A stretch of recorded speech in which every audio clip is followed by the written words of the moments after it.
L'océan possède ses grottes de silence. Nathaniel Hawthorne, L'océan.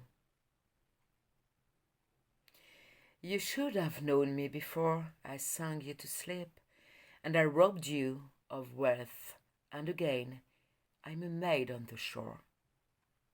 Extrait de la chanson The Maid of the Shore, la jeune fille sur le rivage, traduction.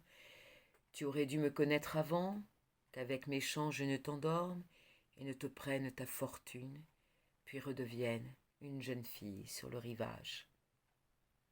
Voici donc, après l'immense succès de La Maison au sortilège, best-seller 2025, Les Sirènes de Emilia Hart, paru le 10 avril 2025 aux éditions Les Escales, 448 pages traduites par Alice Delarbre.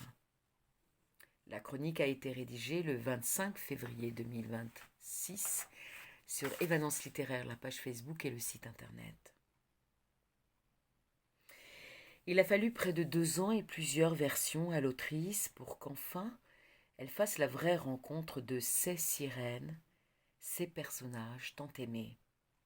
Elle dit dans ses remerciements que l'écriture de ce roman a été l'une des épreuves les plus difficiles de sa vie.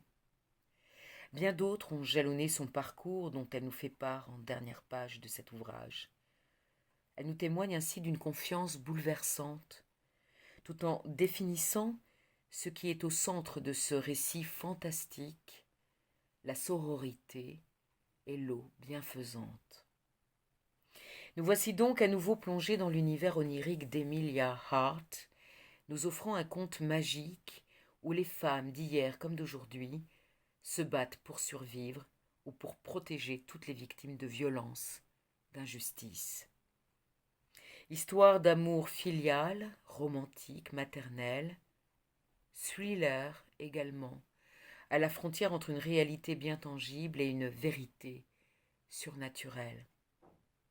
Le lien qui relie deux sœurs est parfois mystérieux et plus fort que tout, à l'instar de celui noué entre les deux jeunes Irlandaises, Mary et Eliza, condamnées à l'exil en Nouvelle-Galles du Sud voici 200 ans, ou entre les sœurs australiennes Lucy et Jess en 2019.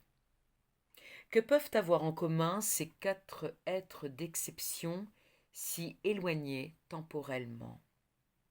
Dès le prologue, nous assistons à une naissance extraordinaire au fond d'une grotte dans une ville côtière nommée par l'autrice Camber Bay, lieu inoubliable dont l'histoire est jalonnée d'événements particuliers, le nabant d'une aura de mystère. Premièrement, le naufrage terrible de la Naïade, un bateau transportant des déportés au XIXe siècle, des déportés féminines. Deuxièmement, les disparitions étranges et jamais résolues de 8 hommes au fil des années. Enfin, le sauvetage hallucinant d'un nourrisson par un marin-pêcheur en 1999. Puis nous rencontrons Lucy, étudiante en journalisme, alors qu'elle se réveille d'une crise de somnambulisme pendant laquelle elle a, semble-t-il, tenté d'étrangler celui en qui elle avait passé toute sa confiance, Ben. Elle se pensait si chanceuse d'être aimée par un si beau jeune homme, malgré ses défauts physiques, ses imperfections stigmatisantes. Consciente que personne ne la croira, elle ne pense qu'à fuir et pense immédiatement à se réfugier chez sa sœur aînée, Jess, une peintre tourmentée, malgré leur relation difficile empreinte de silence et de non-dit. Direction donc le sud et la nouvelle maison acquise par l'artiste, d'où l'on perçoit clairement les rugissements de l'océan, omniprésent. Mais lorsque Lucy arrive, sa sœur est absente alors même que son portable et sa voiture sont bien sur place. Dans le salon transformé en atelier, une toile énigmatique trône, objet central d'une prochaine exposition de Jess intitulée Les Sirènes. Le sujet interpelle la jeune fugueuse. Elle ne sait pourquoi.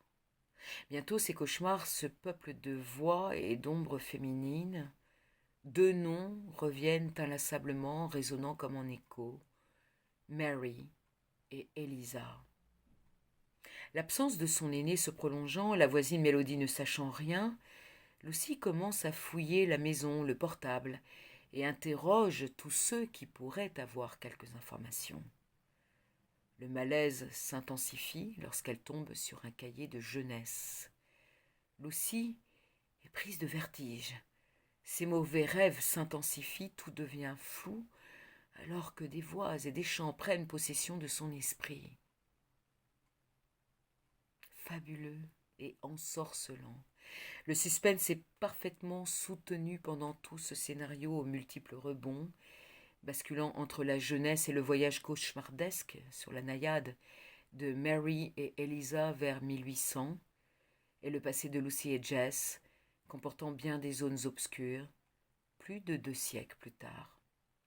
Et partout l'eau nous cerne, nous encercle, tantôt bienfaisante, tantôt cachant à nos yeux nombre de secrets et de dangers. Gare à ceux qui la sous-estimeraient, gare à ceux qui ne se contenteraient que des apparences. Ouvrez votre cœur et votre esprit à l'inexplicable, à l'inconnu. Un deuxième opus réussi pour une romancière à l'écriture inspirée et vibrante. Gratitude, Emilia Hart.